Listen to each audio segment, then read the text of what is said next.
AC through LCR circuit. AC circuit containing inductance L, capacitance C and resistance R in series. These are in series.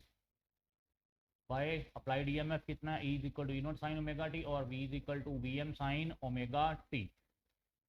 So let an alternating EMF E is equal to E naught sin omega t or V is equal to Vm sin omega t be applied to a circuit containing inductance L, resistance R, capacitance C connected in series. So let I be the current in the circuit and Q be the charge in the capacitor at any instant of time. This is I current flows. Potential difference Q by C across capacitor होती है student, and back EMF due to inductor क्या होता है, LdI by dt और इसके across IR. ठीक है student, Q by C LdI by dt और ये किसके अप्लाइड आ जाएगी, IR के. तो ऐसी circuit LCR in series combination. ठीक है student, LCR AC source E is equal to E naught sin omega t. So voltage drops क्या आ गई, VL VC VR और applied EMF E is equal to E naught sin omega t.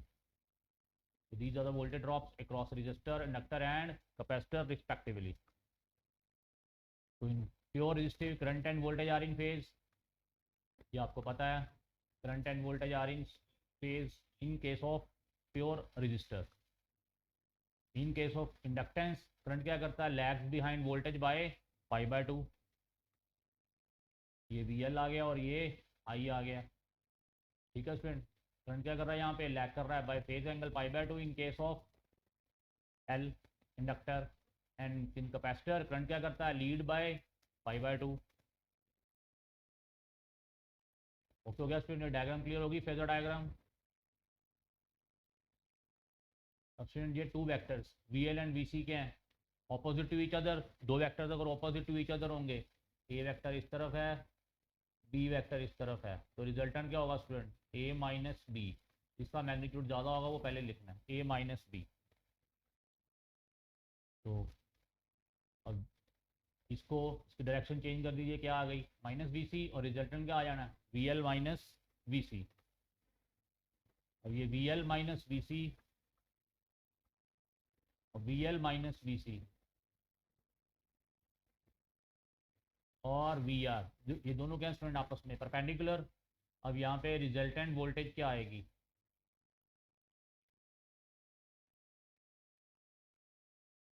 We L minus V C whole square. ये दो vectors, ये वाला resultant vector V L minus V C और ये we are आपस में क्या परपेंडिकुलर. तो ये आपकी रिजल्टेंट ईएमएफ आ गया, क्या आ गया, V L minus V C whole square plus V R square. इनकी वैल्यू पुट करने स्टूडेंट आप कर सकते हो. वी आर की वैल्यू क्या है, आई आर, वी एल की आई एक्स एल, वी सी की आई एक्स सी. आई स्क्वायर बाहर निकाल लीजिए, बाहर निकाल के ये नीचे आ गया, यहाँ आई नोट लिख लीजिए.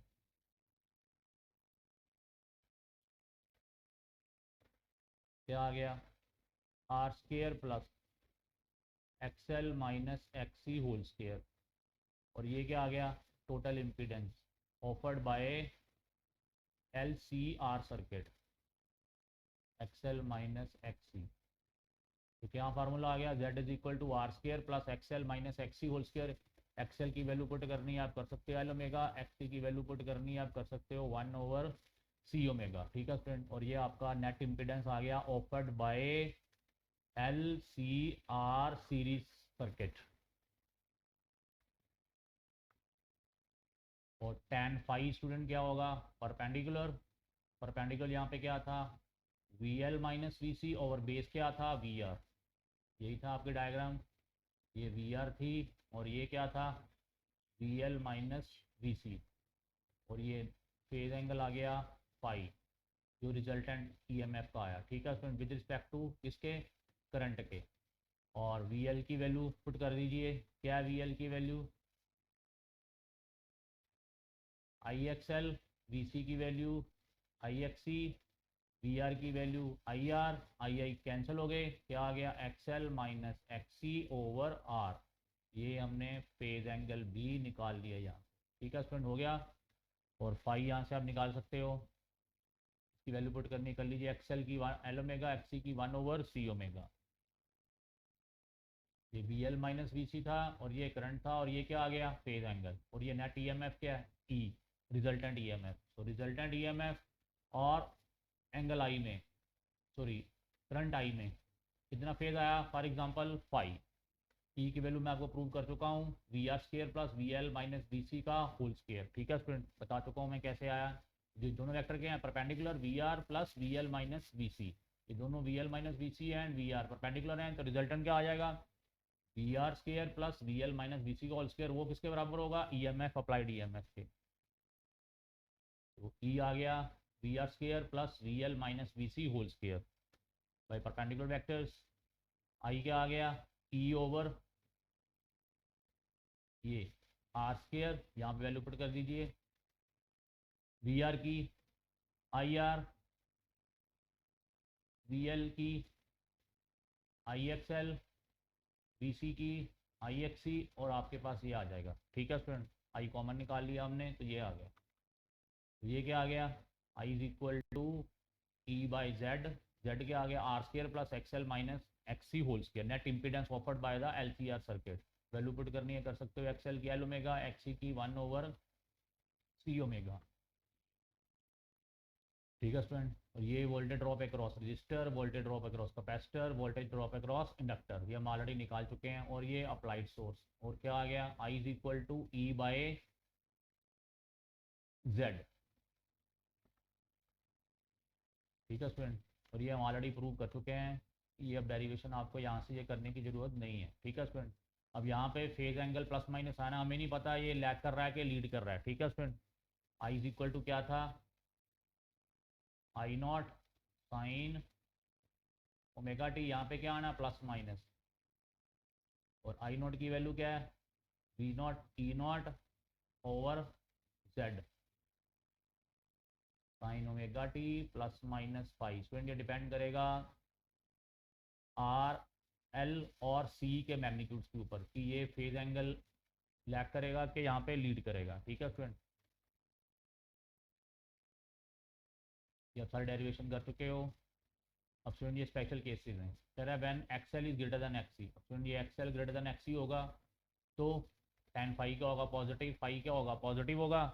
तो इसका मतलब करंट क्या करेगा, current lags behind the EMF by phase angle phi, and LCR circuit क्या बन जाएगा, इंडक्टिव डोमिनेटेड सर्किट।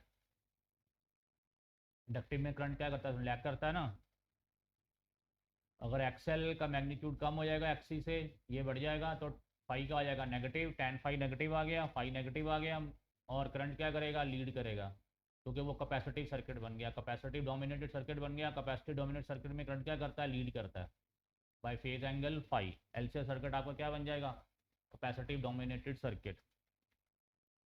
अगर एक्सएल एक्सी के बराबर आ गया, ये बराबर आ गया, tan फाई क्या आ गया, जीरो आ गया, फाई जीरो आ गया, तो ये वाला कौन सा केस है, फाई जीरो मतलब resistor, current and EMF are in same phase, मतलब impedance does not depend on the frequency of the applied EMF. क्यों, एक्सएल माइनस एक्सी क्या आ गया, जीरो, जेड क्या आ गया, जेड क्या था, R square plus XL minus XC whole square.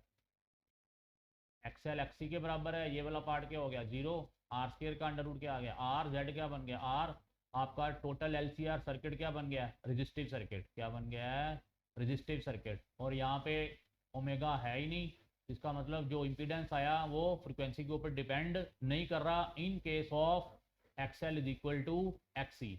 Are is not depends on the frequency of the applied EMF. ठीक है student, an LCR circuit becomes purely resistive circuit. Important point है ये वाला। ठीक है student, from above equations we can draw the phasor diagram and vector diagrams of voltage and current in LCR circuit। ठीक है student, यह बना सकते हो।